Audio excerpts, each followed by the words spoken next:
Hi, good morning to everybody, all the people and countrymen of the Philippines. So, what do you want to know about me? So may question po tayo galing sa Facebook from Nayeta Leche.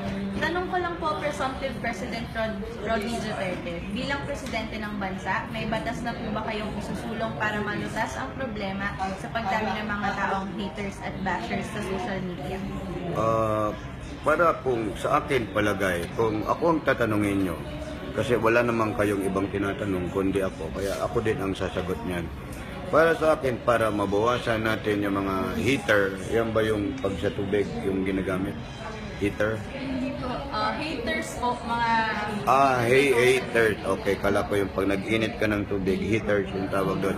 So, mga haters at mga bashers, para mapigilan natin ang pagdami ng mga ganyang tao sa social media, ito kung tawagin, kailangan ang mga haters, kailangan wag na kayong mag-asawa.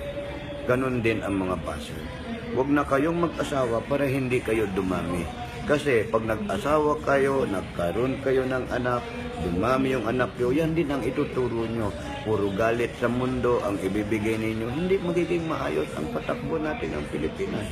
So, all you have to do is don't make baby and don't get married.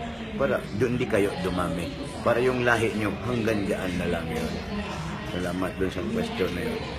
Okay po. Yung second po natin, galing naman po sa Twitter, from White Nega. Paano mo masusolusyonan ang problema sa paglago ng mga paasa sa pag-ibig? Ayan, yung paglago sa pagpaasa sa pag-ibig. Kasi kung hindi mo bibigyan o kung hindi ka magtatanim, hindi yan lalago. Kaya ang pag-ibig ko sa iyo, ang sabihin ko sa mga tao na paasa, huwag kayong magpaasa sa mga tao na umiibig sa inyo. Dahil iisa lang ang puso natin. Huwag natin paglaruan. Dahil pag kayo ang naloko, patayin ko kayo mga tut. Bawal magmura. Huwag kayong paasa. Kawawa naman yung mga babae o lalaki. Well, ito po yung third question natin from Facebook naman, from Samchu Buenavista. Mr. President, may curfew na rin po ba sa Facebook? Maganda yung tanong. It's a very nice question about I want to say and I would like to answer that question very quickly. Magkakaroon din tayo ng curfew sa Facebook. Kasi number one, nagkakaroon ang mga bata na problema sa school. Ang akala natin gumagawa ng assignment o anuman ang ginagawa, nasa Facebook lang pala. Nagchat-chat, kung sinong kausap dyan, tumitingin ng mga chismis, ibawal ko yan. Magkakaroon kayo ng curfew. Para sa mga bata naman, ang gagawin natin, pagdating ng 10 o'clock ng gabi or 9 o'clock, magpahinga na kayo. Kasi wala na kayong oras para sa school, sa mga magulang ninyo. Kung ako ang magulang nyo, sipain ko kayong lahat. Kaya itigil na natin yung Facebook ng gabi. Kawawa din yung mga bata. But, I'm just joking. Ang gamitin natin ng maayos yung Facebook. Not for the chismis, for the whatever na pasiraan mo yung kapwa mo para sa Facebook na yan. Kamustahan lang, ayusin natin, tulungan tayo. Thank you very much for your wonderful question. Para ko Miss Universe to. And ito naman po from Shi Villota sa Twitter, Mayor Duterte, meron bang forever? May forever, hindi mawawala ang forever.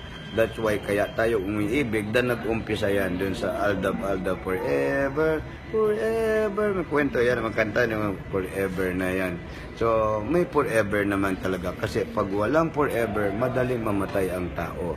Dahil ang forever is never lasting, forever and ever. Kaya nga meron tayong panghabang buhay na pagmamahal. Kagaya ko, uupo ako bilang presidente at tandaan ninyo, forever na ito.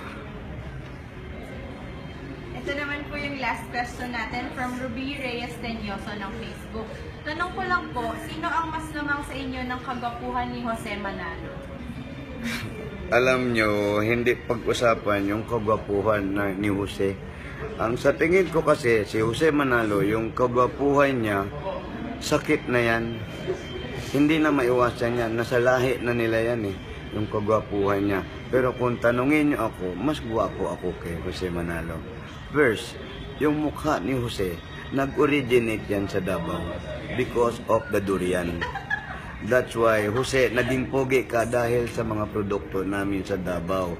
But I would like to thank Jose Manalo for make gaya for me. I know you're good boy, but mag-ingat ka sa mga salita mo kasi mas gwapo ako sa iyo.